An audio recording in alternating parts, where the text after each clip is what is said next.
Welcome to Talking Pictures, your weekly vidcast for movie news. I'm your host, Aaron Channon. I hate animated movies. I really do.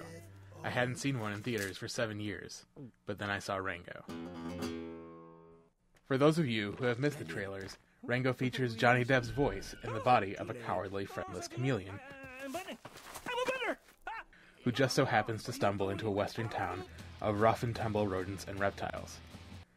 I was drawn to Rango initially because it was a western, and animated movies don't really do genre. Strangers don't last long here.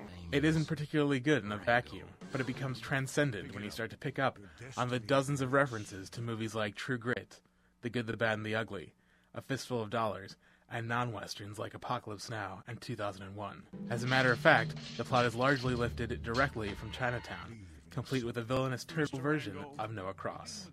Now, when I said I hate animated movies, I really meant that I hate Pixar and Pixar-like movies. They're all exactly the same. Let me repeat that. Exactly the same.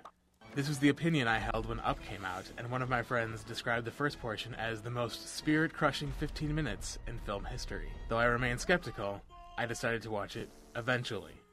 It was brilliant for the first 15 minutes. I wept openly. But the rest of the movie is standard Pixar fare.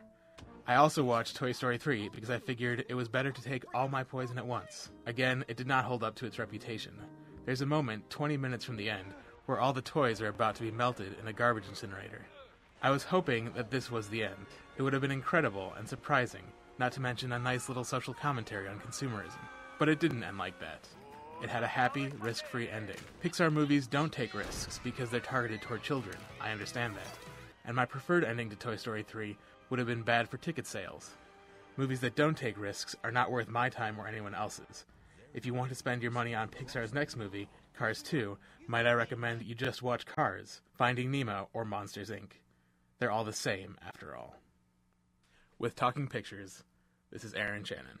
I'll see you next week.